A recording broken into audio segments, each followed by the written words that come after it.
Good evening, visitors. Welcome to the Australian War Memorial's last post ceremony. My name is Greg Kimball, and joining us today from the Royal Australian Air Force is Wing Commander Paul Gibbs. We warmly welcome the family of Lance Corporal Francis Stanislaus Ryan, whose story will be told shortly. We're honoured to acknowledge the following delegations: Department of International Cooperation of Armed Forces, Germany; Department of Industry, Innovation and Science, Maralinga Jarra, Australia; Shield Academy, Australia; and Power Housing, Australia. We welcome the veterans who have served, those that are still serving, and the families that love and support them. We acknowledge the members of RSL and Services Clubs Australia, RSL Queensland and RSL Victoria, who are watching the broadcasts of this ceremony across Australia. During the ceremony, wreaths will be laid at the base of the pool of reflection by family, visitors and students on behalf of the following school from Queensland: Groves Christian College Primary Department, Kingston. Please stand and join in singing the National Anthem.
Students, you may be seated.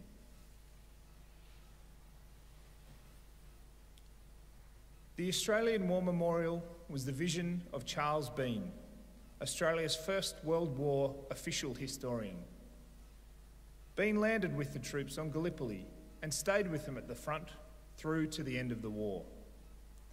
The idea of this national memorial and museum came to him at Pozières, France, in the depths of the bloody fighting of 1916.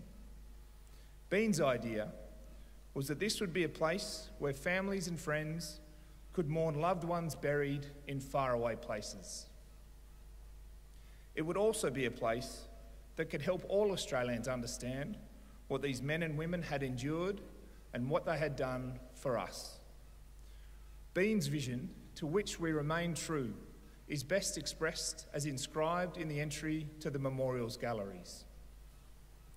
Here is their spirit, in the heart of the land they loved, and here we guard the record which they themselves made. Tonight we'll read the story behind just one of those on the Roll of Honour, which lists the names of more than 102,000 men and women who have given their lives for us in war and operations for more than a century. But first, we present a lament, Flowers of the Forest. Wreaths and floral tributes will now be laid at the base of the pool of reflection.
Today we remember and pay tribute to Lance Corporal Francis Stanislaus Ryan. Francis Ryan was born in 1887, one of 6 children of James and Catherine of Goulmer, a small village community in central west New South Wales near the town of Wellington. The Ryan family were well known and respected members of the district who owned and ran a general store in Goulmer.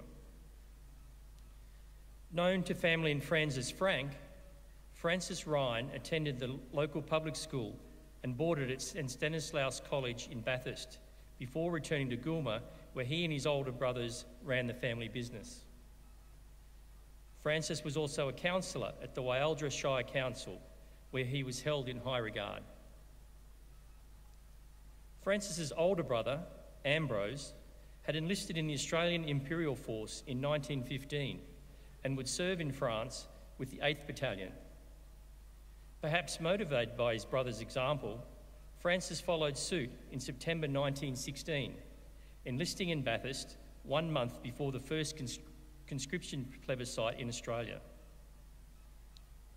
After training as a mortarman, he sailed for England with a reinforcement group for the Light Trench Mortar Brigades.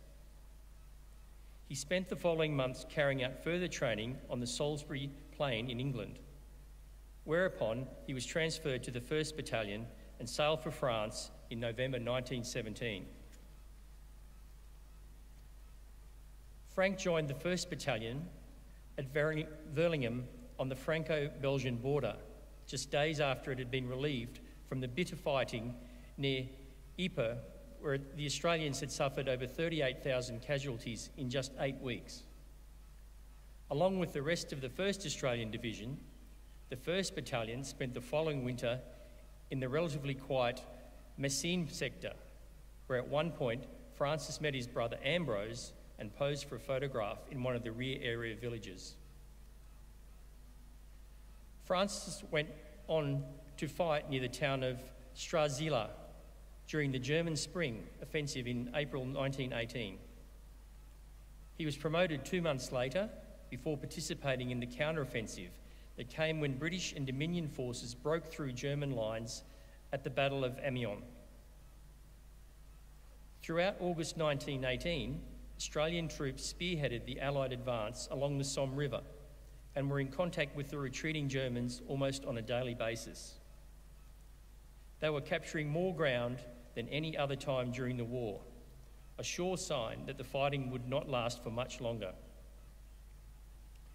In the early hours before dawn on the 23rd of August 1918, 2 brigades of the 1st Australian Division participated in a successful assault on the German-occupied village of Chugny. Attacking with the support of artillery and tanks, the infantry came under heavy machine gun fire as they approached the German positions. These were outflanked and captured, but still inflicted a toll among the assaulting units. Although a success, the 1st Battalion lost more than 100 casualties during their attack on Chugny. Among the 20 men killed in the attack was Lance Corporal Frank Ryan, aged 30, who is buried at Heath Cemetery near Arbonniere. The historical records do not tell us how the Ryan family were affected by his death, so we can only imagine that both they and the small Goulmer community were devastated by his loss. His name is listed on the Roll of Honour on my right, among almost 62,000 Australians who died while serving in the First World War.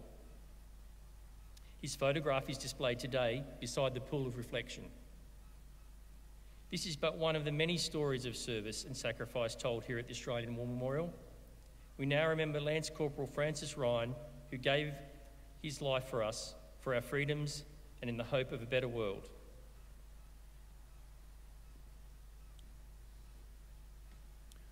Please stand for the reading of the Ode and the sounding of the last post.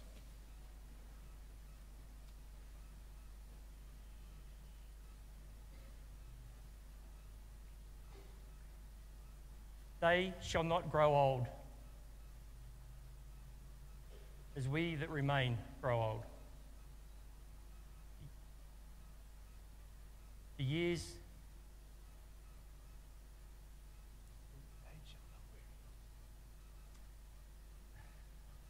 The years shall not condemn. The years shall not weary them, nor the years condemn. At the going down of the sun and in the morning, we will remember them. We will remember them.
Lest we forget.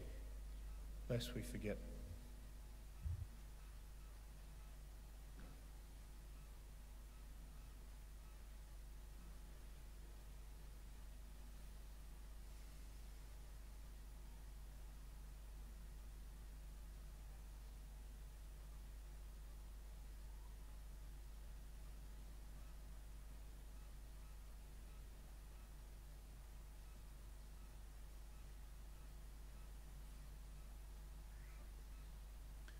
We leave you this evening with the words of the memorial's founder, Charles Bean.